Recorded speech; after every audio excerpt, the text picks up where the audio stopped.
welcome. We're glad you're here. I'm Carrie Goldwasser. And I'm Diane Kline. Thank you so much for coming tonight. Carrie and I have a column in the Post-Dispatch every Sunday. It's in the home and away section, and it's called QuirkOut, Crazy Things Women Do to Stay Sane. Kind of an interesting name, isn't it? And people always ask, first thing they say, what's a QuirkOut? And I say simply, it's where Martha Stewart meets Tina Fey. Practical things to do that you can laugh about. Okay, so let me tell you a little more. Now, how many of you know what it's like to pig out? You do.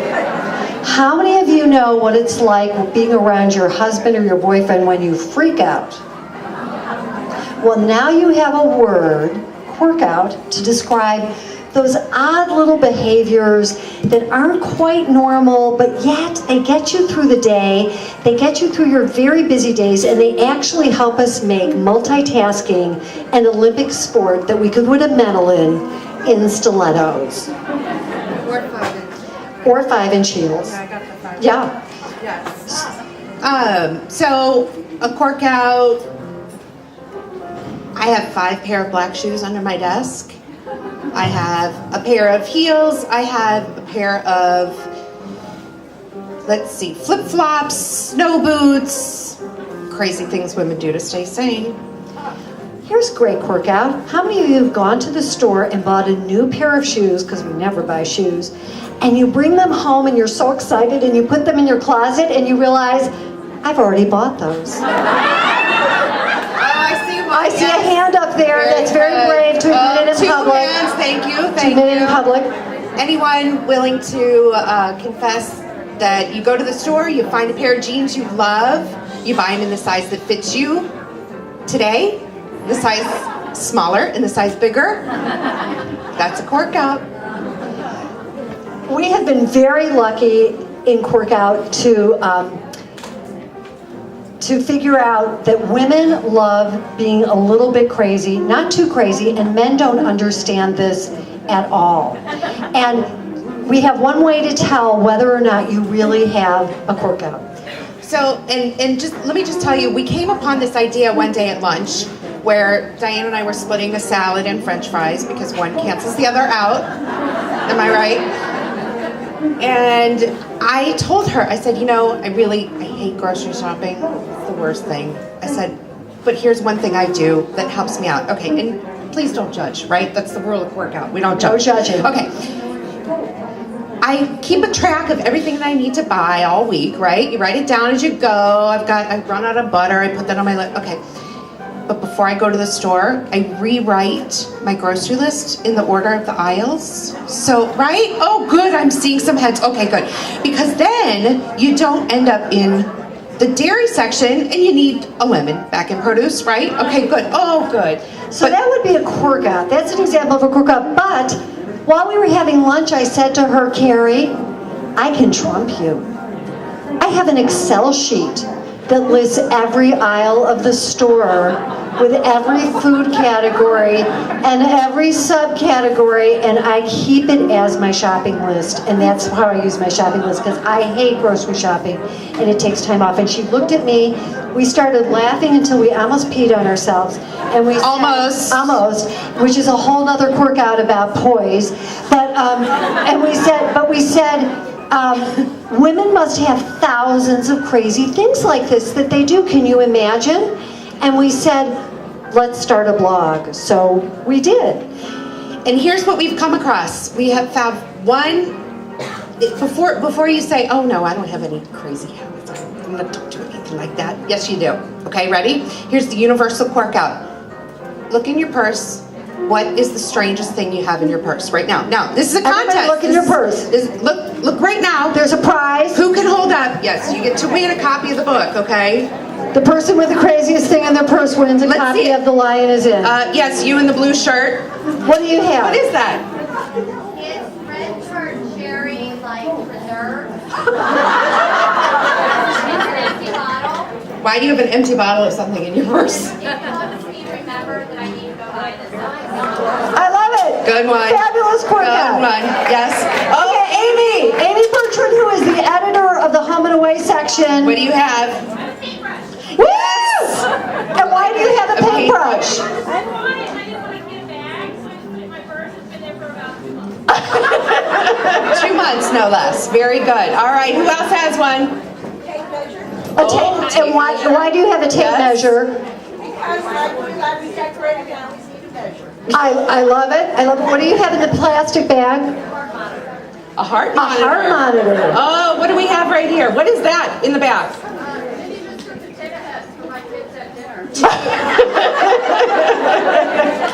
And what do you have here? American Girl sunglasses. American Girl sunglasses. Is that because you carry your American Girl with you everywhere you go? I left her in the car today. I love Did you it. leave the windows open though? So she... Okay, what do you have in that plastic bag? Seeds? Are they marijuana seeds, ma'am? Because if they are, we'd like to get your name and number before we leave. We'd like to have a drink with you. No. Why do you have seeds in your purse? That's the best QuirkOut She answer doesn't know. ever. Exactly. All right, we're going to take one more, yes? Socks. That's a good one. Okay, more socks. How many people have socks? Anybody? Yes. Okay. Okay, and one more hand here. You've been waiting patiently.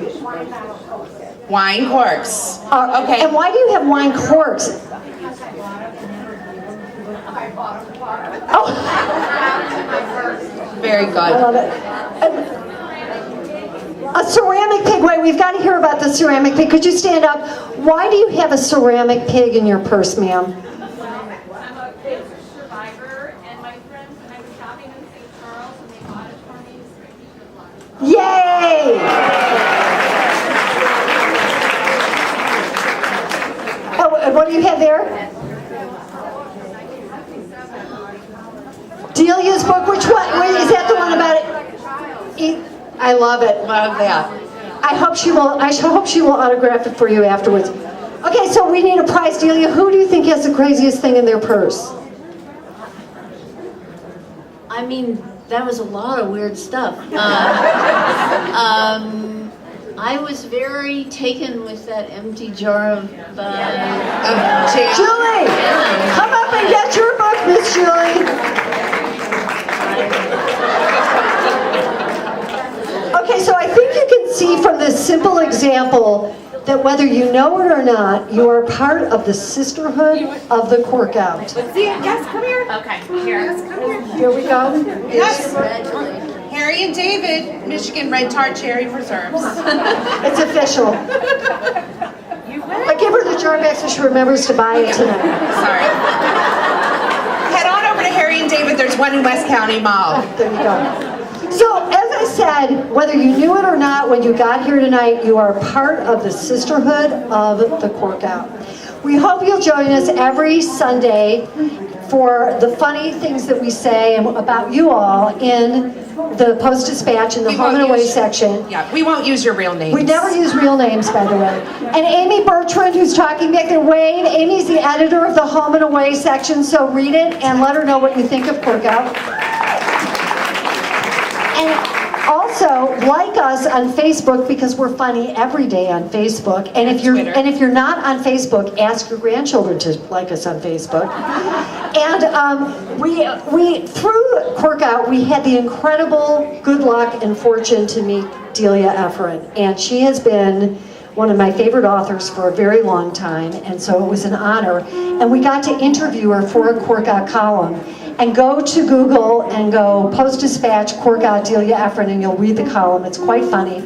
But my favorite QuirkOut of Delia's was, she loves to eat, as we all do, but she has to work out so that she stays slim, which she is. But when she's on the treadmill, she watches Food Network channel. Who else does that? I saw a hand. Yes. Okay, yes. okay, others. See? Sisterhood of the QuirkOut. And I said to her, Delia, I'm sorry, I respect you a lot, but that seems quite crazy to me. And she said, oh, no. She said, in fact, it motivates me, because as I watch all those mouth-watering dishes that I want to eat, it makes me run harder and longer so that I can I use up the calories so I can eat it. So that is my favorite Delia Ephron QuirkOut. Thank you. And so now, as you all know, Delia is a best-selling author, screenwriter, and playwright. Her movies include The Sisterhood of the Traveling Pants, Hanging Up, based on her novel, and Michael, starring John Travolta as an angel. And we all loved her film, with applause please for You've Got Mail, which she co-wrote with her sister Nora Ephron. She's written novels for adults and teenagers, books of humor, including How to Eat Like a Child, and most recently, she and her sister Nora wrote a play called Love, Loss, and What I Wore, which ran off-Broadway for 2 years and has been performed around the world. We want to make sure that St. Louis is her best, most loved stop on her book tour. So please give a warm St. Louis welcome to Delia Ephron.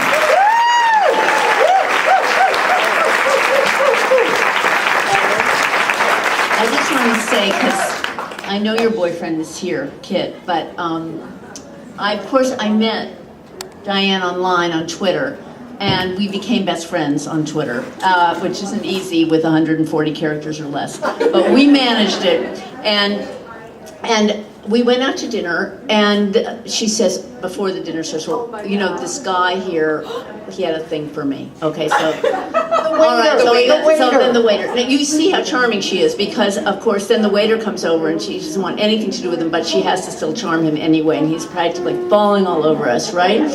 And then I do this interview today on the radio with this guy named Smash, who you may know, I do not, and he says, oh, I'm in love with Diane. I had such a thing with her. So I said, what? You have a thing with Diane? I said, this is really getting exciting. He says, oh, well, he said, we just had lunch. So I do not know what she's doing in restaurants, but much more exciting things than I'm doing in restaurants. So that's all I have to say. Talk about a QuirkOut. You'll have to buy the book to get the details, but it's sort of interesting. Just, you know, some women are cougars. I'm sort of a panda. So there's a long story there. At any rate, Panda Express. Yeah, the Panda Express. Right. Anyway, So Delia, we know you come from a really interesting family. You've got 3 sisters, all of whom are writers. Your parents are screenwriters. So tell us, when you were growing up, did you always want to be a writer? Well, my mother wanted us all to be writers. My mother was because she was a screenwriter at a time when there were no other working mothers. She thought that she was a pioneer, and she was the most opinionated woman, and I'm an opinionated woman, but I'm nothing like my mother, and she had all these attitudes that we had to go with, and like things like never buy on sale. I mean, things that made no sense whatsoever.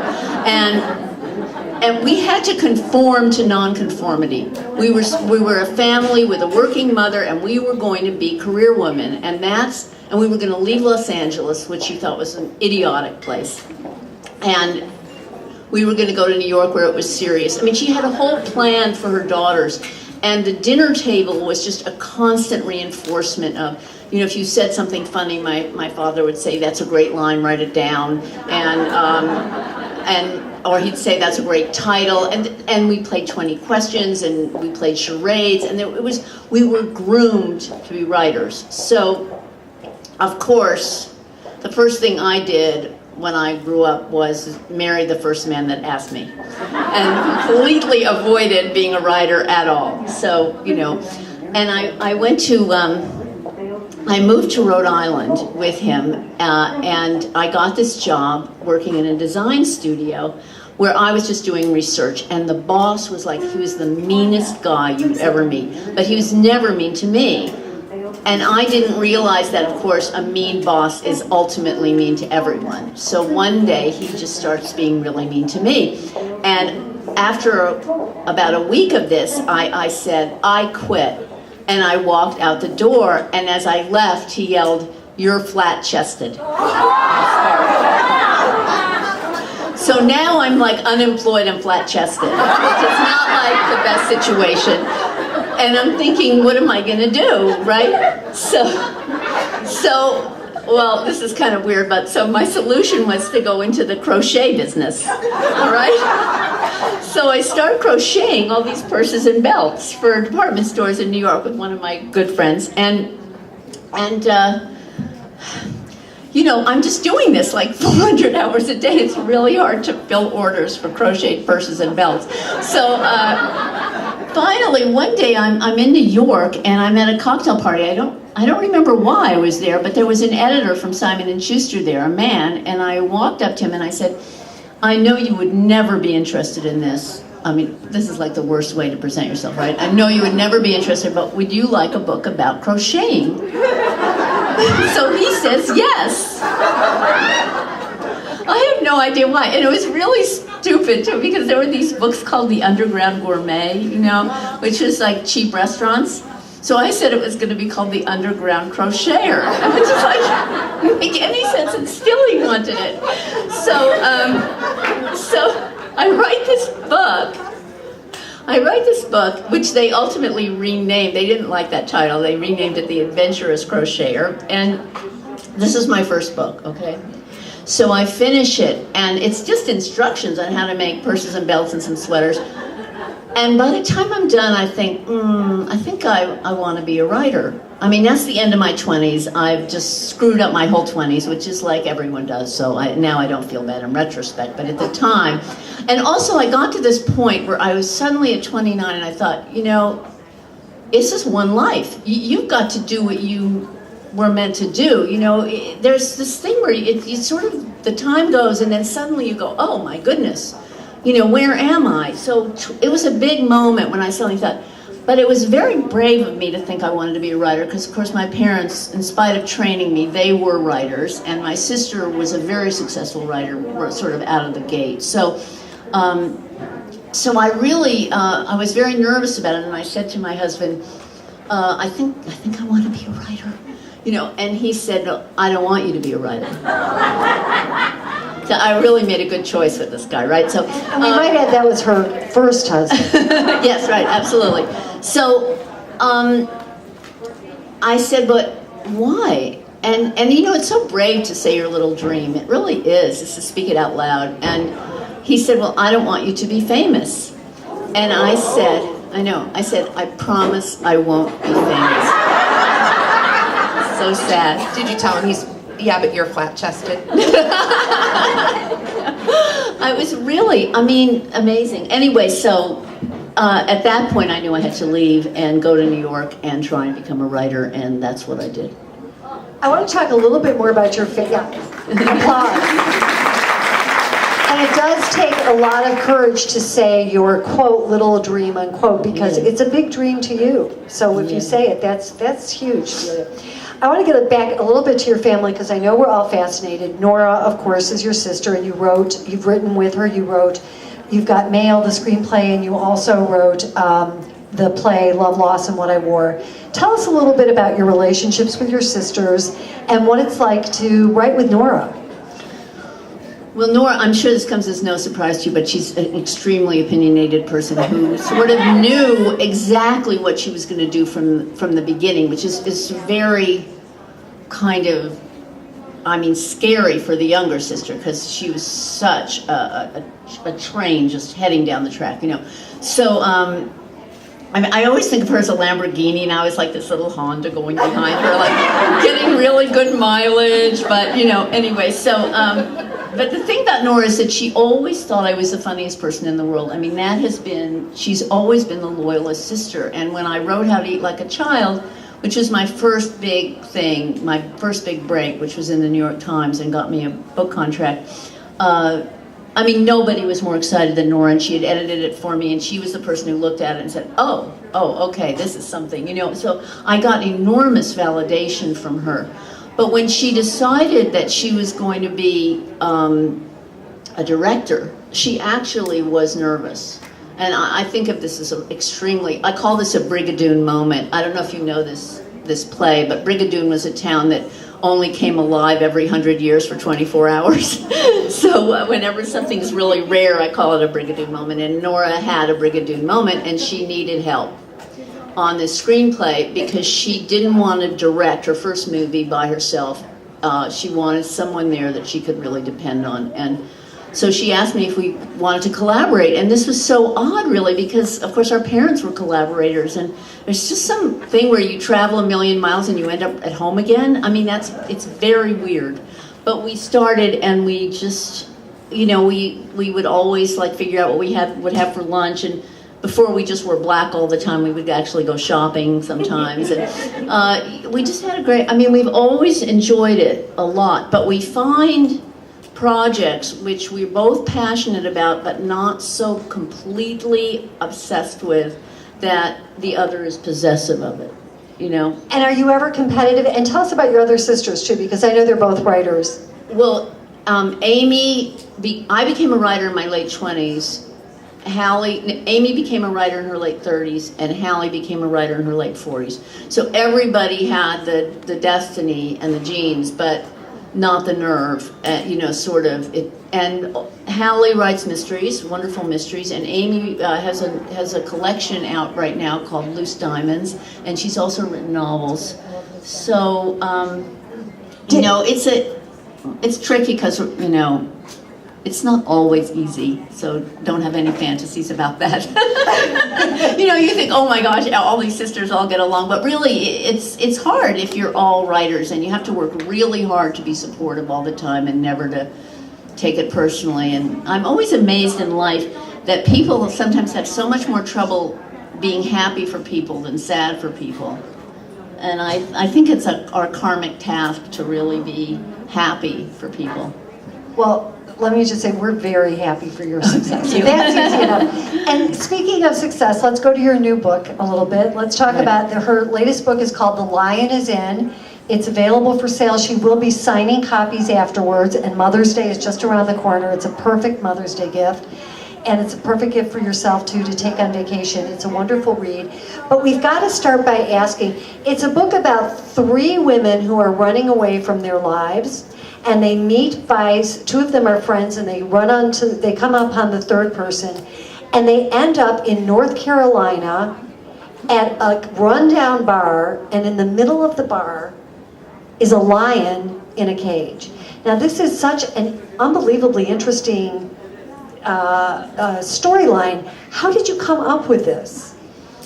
Well, I dreamed it, actually. And it was very weird because I was extremely anxious.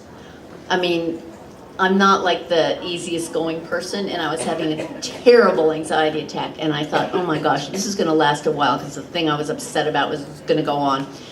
And I thought, how am I going to get through this? And I went to sleep, and I had this amazing dream about, I mean, it was so specific. There was this bar built of materials that were hammered every which way. There were 2 young women in their 20s. I knew their names, Lana and Tracy. There was a 3rd woman who was older, more my age, and I knew she was timid. And Tracy was in a wedding dress, and there was a lion. And it was in North Carolina, and I had never been to North Carolina. Okay. And I knew they were on the run. I knew in the stream they were on the run, and I knew kind of other strange images, which is that I knew at one point the wedding veil was going to end up on the lion's head, but I didn't exactly know why. And I woke up, and I almost didn't know if it had really happened or not. I couldn't figure it out, and then I realized, oh my gosh, I dreamed a story. I dreamed the beginning of a story. And I sat down and I started writing that day. In what's called a white heat, which is that when you think you're going to be done in a week, but it takes you 2 years. So then from that point, each character makes these profound life decisions, and that didn't happen necessarily in the dream, right? So how do you determine? No, the dream didn't go on for too long, but the whole time I was anxious. Writers live in their heads a lot, and I lived in this story. And it got me through. It was like giving myself a gift. I never had anything like that happen. What was extremely strange about it was, yes, each of these people is a part of me.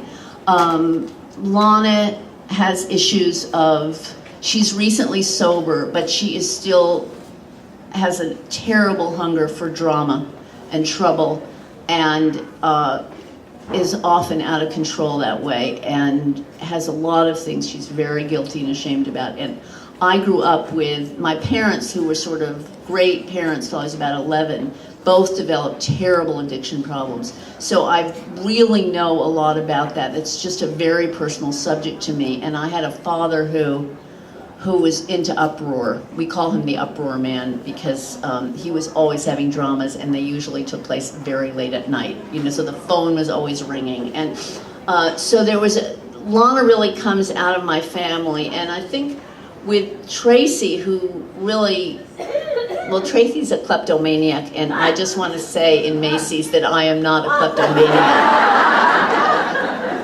But her issues have to do with love, and because I had this mother that only cared about careers, I don't think she ever mentioned the word love to me in my life, or children, or marriage. In fact, one of her things was, you have to elope. Like, what mother tells their kid they should just go off and get married so they don't have to be around it or plan? I mean, it's crazy, right? So that Tracy has issues of love is really personal, because I never thought I was really going to fall in love, and then I did. And Rita walks out of a soul-crushing marriage after 30 years, and that, I certainly know what it's like to be scared to walk out of a marriage. But I also was obsessed. I don't know if any of you read that story about the minister's wife in Selmer, Tennessee, who shot her husband. I was really fascinated by that story, and I sympathized with her, because I thought, suppose you're married to someone who's got himself confused with God, you know, and you're in a small town and you can't tell anybody. What do you do, and what toll does it take? So it was sort of a cross of me. And then Marcel, my lion, okay, I have a dog. Where did the lion, was the lion in the dream? The lion was in the dream, Okay. yeah. I mean, I don't know. That was really weird that it was a lion. I have a dog because when I became a stepmother, I got a dog. And I just want to say, if there are any stepmothers out here, get a dog, because the dog loves you.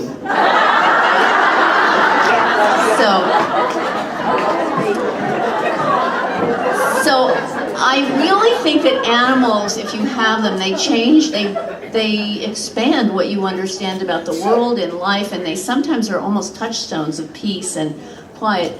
So I think that I transferred my passion for my dog onto Marcel the lion, but the lion is the fiercest animal of all. In addition to being a social animal, he bonds, which I didn't know when I wrote it. I went and wrote the whole thing without just imagining it. It was pretty much turned out to be true, but I think when you confront your fears and you have to be brave, which all three of my characters do, you have to get in the cage with the lion.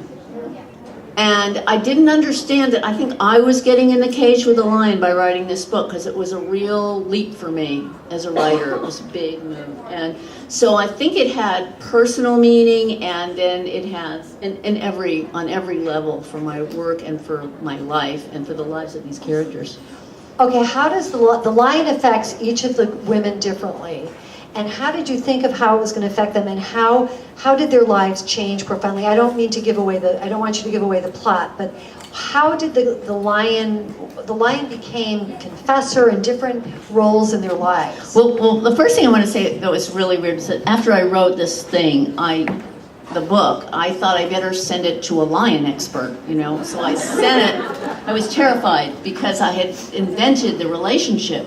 And I was so relieved I found a woman, because I thought a man would just be too mean to be about this lion. So I found a woman who was a lion expert in the San Diego Wild Animal Park. And there's one moment, in the first moment, where Rita, who has a love story with a lion, she's the older woman, and she decides that she's going to wash her hair in this very delicious smelling shampoo and sit in front of the lion's cage. So I'm thinking, oh my gosh, that woman is just going to say I am nuts. This is very whimsical too. And she said to me, oh, that's totally right. She said, because animals, lions especially, in captivity are scent deprived. And we spray air freshener around them, you know, to make them happier. She said, so this is exactly the way she would first bond with Marcel. And so that there were these things, and I have her but I don't really want to tell you what, it's kind of, I love what happens with them, I'm very attached to it, but lions have a kind of patience and power, and they are social. If they bond with you, they'll brush against you or bump you as you walk, or they have a real social thing, which panthers and tigers and leopards do not, she said. So she said, thank God you chose a lion. So that was really amazing to me, how much the story could be true. She said it was absolutely fine, you know. And speaking of scents, I have to excuse myself because I think somewhere on the way in, somebody got me with the spray. Would you like to try this perfume? So it's making me sneeze. Oh, you're having an allergy. That happens in a department store, doesn't it? Anyway, sorry. That's okay. Terrible. You know, it happens. So, so tell us then. I love the story about. I was listening to you on the radio today, and you told this story about actually visiting North Carolina. Yes, after I wrote 2 drafts, all my girlfriends are saying, Delia, you cannot write a book without going to North Carolina if it takes place there. So, and I knew that I had to go down there. I don't even know why I wasn't going down there. So I went down and I went to this area called Northampton County, which is sort of between Raleigh and, it's sort of between Raleigh and the coast, which may not mean anything to you, but it's mostly farmland and pine trees and stuff like that. And in the morning, I would get up and I would just drive around and I would put into the GPS take back roads. Now I had written in the book that Rita wants the lion to have a tree.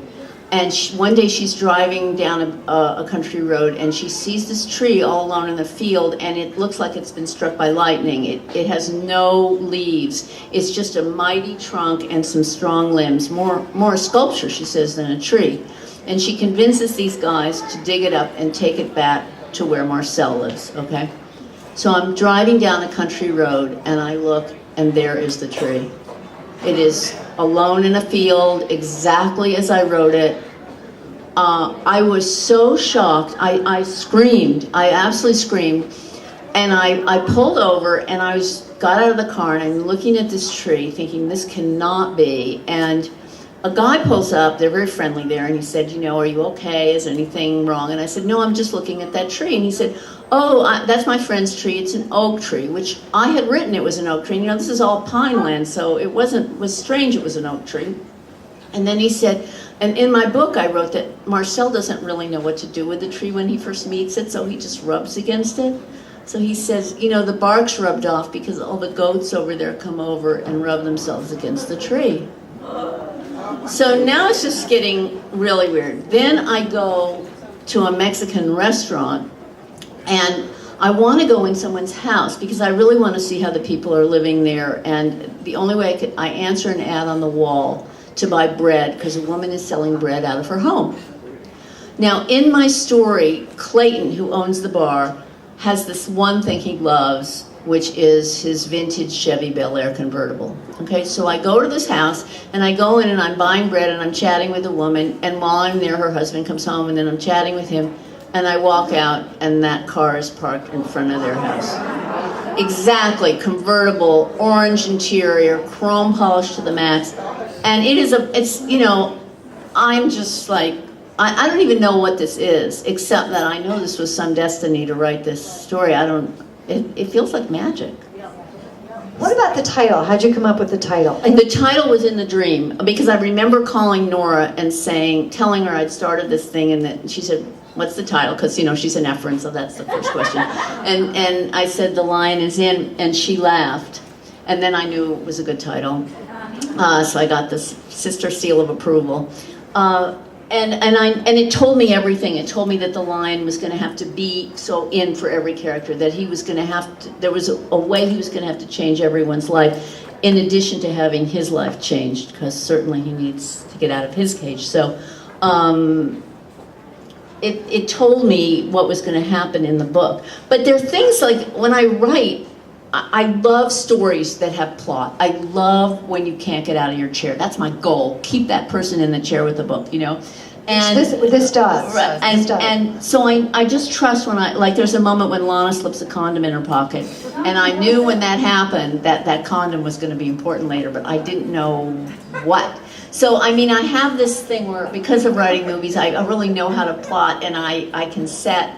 When the veil is on the lion's head, I didn't know how it got there either. So these things all get very clear to me as I go. So, and your husband's a writer too. Yes. And a screenwriter. Do you know what he wrote? He wrote Yentl. No, that's so interesting you say that. He wrote The Queen of the Stardust Ballroom, which some of you may know, but he was the first writer on Yentl. He did not get a credit. And there were like 50 writers after, including Barbara Streisand. So, I mean, yeah, if you ask him, he'll tell you he deserved a credit on it. Well, we're giving it to him tonight, yes? I'm going to tell good, him. That's going to really turn him on. Okay, good. Oh, well. At home then. So, how do you, when you're coming up with these plot points, do you talk through them with him? Do you? Yes. I mean, he's the person that I trust the most on things like that, and I bore him endlessly, I have to say. But writers I have to say, in my head a lot, and it's very happy there, you know? No one bothers me. And sometimes I'd rather be there than at dinner, you know? So I'm not like the greatest wife in that way. And he's because he's a writer, but he isn't really like that, but he's a writer and he understands it and he's very kind about it. But he has a great emotional compass. And he always knows that you're working from the heart of the character. You have to know what the character wants and you have to know where they came from. And Jerry's always very clear at helping me articulate what I might have forgotten and how to get there. Now, speaking of characters, let's move from your book world to your screenwriting world. Yes. And how many people here loved You've Got Mail? Thank you. Thank you. I've seen it. My poor boyfriend, every time he comes over, the TV's on, he goes, "Are you watching You've Got Mail again?" And I'm like, "Oh, wait, this is the part where, Tell us, what are some of your favorite parts of the scenes in that movie? I was just thinking that you've probably seen that movie more than me, because when it's on the TV, just turn change the station and go to The Good Wife or something, which is my favorite show. You know what I think? The truth about that movie is, to me, it's about books. I mean, Nora and I were raised, the religion in our family was books. We had books in every room that was another thing my mother said every day, practically. We have books in every room. I mean, she was so proud of that. And I was raised reading. I read constantly. So to me, when we got to, that story was originally The Shop Around the Corner, and it took place in a jewelry store. And so when Nora and I changed it, not only did we have the email, but we wanted an environment that meant something to us, and so we chose books because we were passionate about books. So to me, oddly enough, that's sort of what the love letter is for me in that movie that we wrote. And it's so weird, isn't it? Because it was when the big chains were putting the independents out, and now things change, don't they? Yeah. We're ready to take questions from the audience. Yes, go ahead. Just one last question, and then we're going to take questions from the audience. Because this is something Delia talked about, is sisterhood. And obviously she has sisters, and we talk about the sisterhood of the QuirkOut. Tell us why the concept of sisterhood is so important to you. Oh, well, in a really serious way, I think I have to say, that my parents, having addiction problems, having alcohol issues, specifically my mother was an alcoholic and she died of cirrhosis. My father also had issues with alcohol. The sisterhood became so important in my life because my sisters got me through, and I got my sisters through. So when you have to become parents, I think, it was enough that being four sisters was enough to create a sisterhood, all, having this destiny that my mother had for us. But when you actually have to solve a big family problem like that your whole life, that is really profound. And I know in this story, which these three women form a real sisterhood, and it's about love and courage among the women as well as with the animal, that comes out of such a deep feeling that I have for how my sisters got me through. And also my girlfriends. I mean, I have the greatest girlfriends, and I think it's because I had sisters that I knew how to have girlfriends. And actually it's my girlfriends who read my work, and my husband, not really my sisters. That's a little too close, you know, so I wouldn't know what to do without it. It's in my life and my work, you know. How many people came here with a friend that is like a sister to them? And just, yeah. Could not get along without our sister, without our girlfriends, without our sisters, and they're so supportive. All right, well, Then you know, that's really kind of the core of the book, really, and how close you can be, and how sometimes you need to separate a little, even if you get too close. You know what I mean? It's complicated. It's complicated. It's a wonderful book. We can't tell you, I mean, we can't say enough about how wonderful it is. Thank you. You'll have to pick up a copy. Okay, I know you have questions. If you have a question, raise your hand. I'll bring the microphone to you. I'll be right with you. Stand up, please. Thank you all for being here. I think you can hear from the laughter, we really enjoyed having the three of you. Thank you. Now, the question I'm going to ask each of you is, you know, we're all readers. We read the newspapers, we read the books, you know, that's why we're here. So what really good books have you read lately that we might be interested in? Well, I just finished The Custom of the Country by Edith Wharton, because I hadn't read that one, and it's pretty modern. It's kind of great. I'm not going to say 50 Shades of Grey because my mother's here. I did not read that book. Diane? What you Has saw your on mother the read show. it? I don't know. I can't ask her that. well, actually, I will give you two answers. The first answer is The Lion Is It. That's the last book I just read, and I really loved it.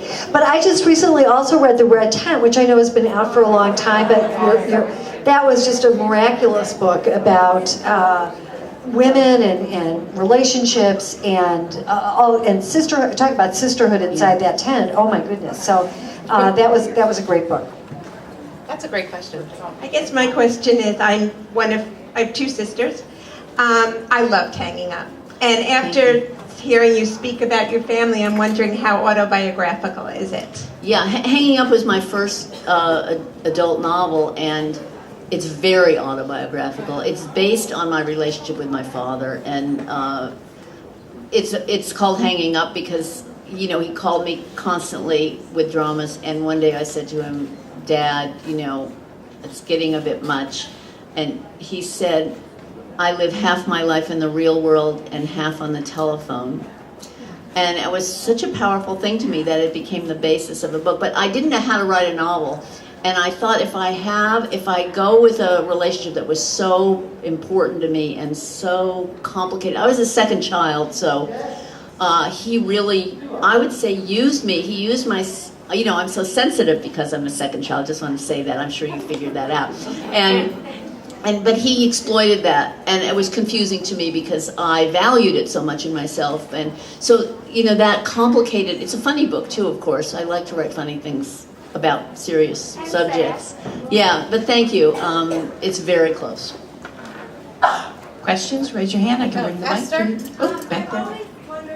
Wait, hold on 1 second. I'll get the mic to you so everyone can hear. From a writer's perspective, what is your take on the Kindle world now? Well, I don't ever like to go against something which is an inevitability, you know, because there's nothing I can do about that. That's going to happen. It's happening all the time, and there's some good things about it. What I found on this trip, I've been touring for this book. This is like my 4th city, and the best, I want to say. I've had the best time here with everyone. That it's very odd if you grew up with books the way I did to feel that somehow the ground isn't stable under your feet. I grew up in Los Angeles, so I'm used to earthquakes, and the ground.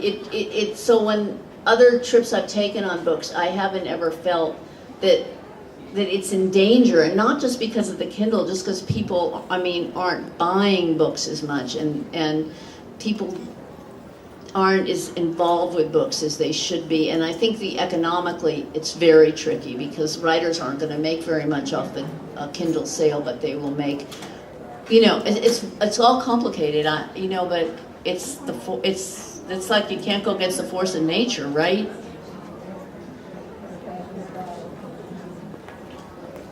Questions? I'm going to start picking people. I don't know why, but when you were talking about this lion in the story, have you read Christian the Lion, or did you Google Christian the Lion? Since I wrote it, it's been sent to me a whole bunch of times. But that lion recognized them and hugged them and loved them. These guys raised a lion cub in England in a club, and then they turned it loose, and then they went out looking for him years later, and it's a film of their reunion. But I hadn't seen it when I wrote it, but of course I have seen it. It's fantastic. And they're trying to free, Yeah.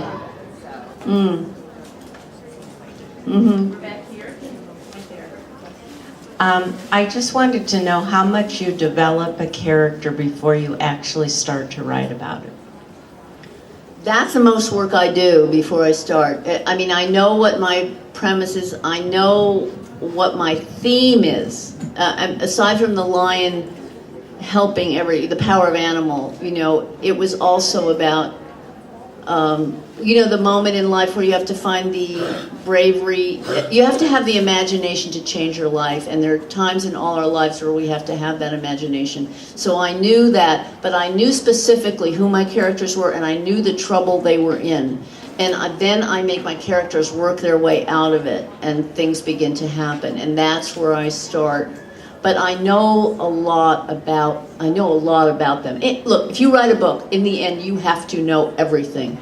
You think I can get away without knowing this or that, but it's a long journey.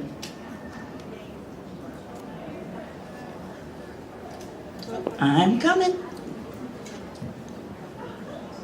I was curious about your writing style. Do you have a certain schedule that you write X amount of hours a day? Are you a binge writer? I mean, how do you go about it? Well, first of all, when I wrote How to Eat Like a Child, it was just a magazine. It was in the New York Times Magazine on the back page, and I suddenly was offered a book contract.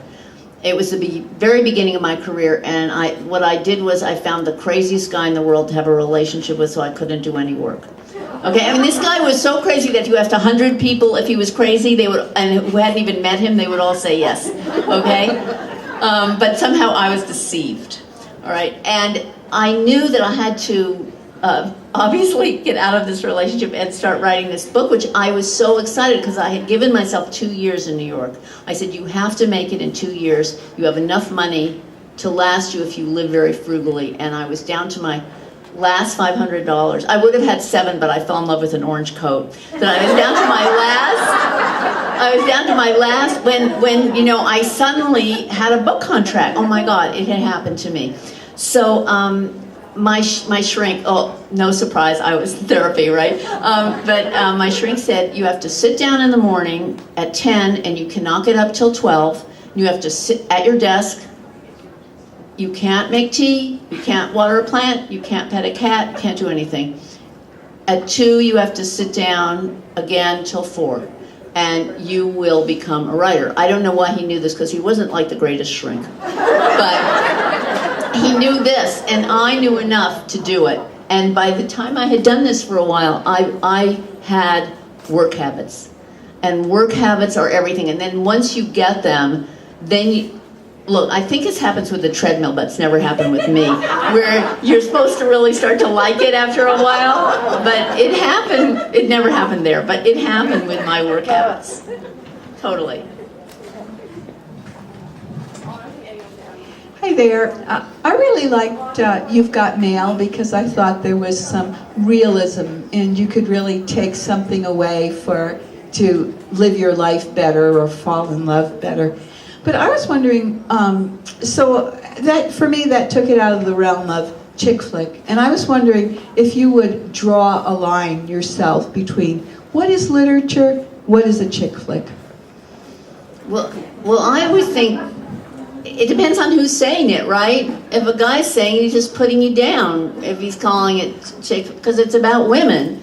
Just because something's about women doesn't make it a chick flick, you know? And I think, so I don't even know how to deal with that term, because I think it, you know, it's pejorative. At the same time, I think there are movies for chicks that you love to go to with your girlfriends and have a blast at, and you know, I don't have a problem if that's one of mine too, you know, that's okay with me.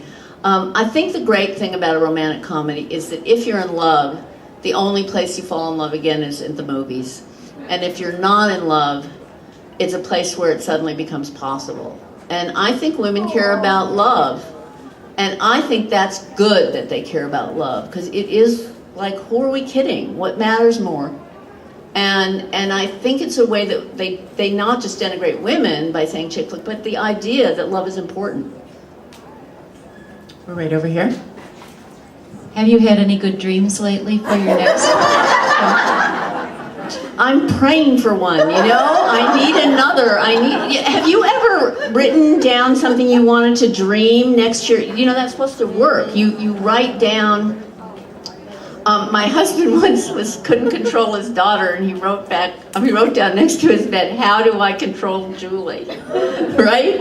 And he had a dream where there was a Volkswagen with a quilt over it. Okay? And in the dream, he kept saying, "Take the quilt off," you know? It was like, take the comforter off, you know what I mean? You know, get tough. It was like so clear. Not that he followed it, by the way, but he did dream the answer. He did dream it. We have time for just a few more questions, so we want to make sure that we have time for Delia to sign your books. I was just curious about the goals beside reading for your family. Were you all encouraged to go to college? Well, oh, yeah, I mean, there were rules about everything. She picked our subjects that we took. We never were allowed to pick a subject. She told me what I was going to take when a freshman, sophomore, junior, senior year. We were all going to apply to Eastern schools. We were going to go to college. She would not go to our graduations. I mean, no, really, she did not. Well, I think she might have gone to Nora's, but she did not go to any of the you know, minor Hallies. And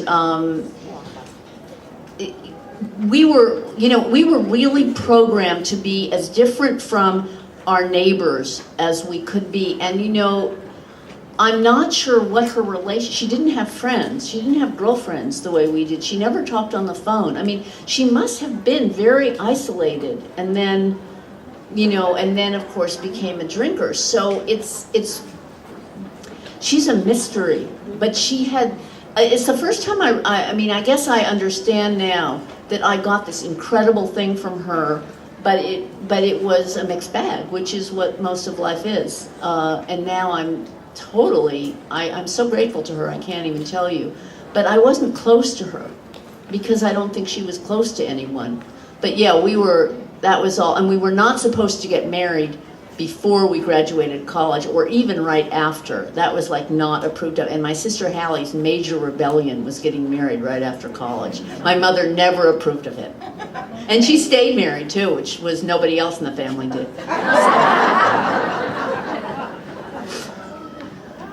We have time for just one more question. And let me bring that right over to you. I just want to say, I lived on 4 houses down from Delia in Beverly Hills in 1962, and I haven't seen her since then. I was in awe of her mother, because my mother never became identified. And I used to look at her mother and say, why can't I have someone who knows who they are? And one day, I was in awe of Delia too, and she didn't really talk to me. And one day I was riding my bike on North Linden Drive, and Delia said, "Hey, Ellen," and I said, "Oh, I made it! I made it! I'm gonna live!" And that's what I wanted to say. Did you see her today? Did you know that you? Yeah, we were just talking. It's you were a friend of Hallie's. It was really amazing. Oh my gosh. But you know what you just reminded me about? My mother wore these amazing suits. No one wore them. She got them in this one store, and she was always in these suits. And at dinner time, she had hostess gowns. You know, she got into these outfits, you know, and she was a chain smoker, you know, and she had this sort of gauzy skirt that she, you know, wrapped around. Please, a character. You just reminded me. Well, I know we're about to go to the book signing, but I just want to say, how many of you feel like we feel, and you have a big girl crush on Delia Ephron? Thank you for having me. We love you. Come back often. And everybody buy the book and have her sign it because it's a great book. Thank you. Thank you so much. Thank you for having me.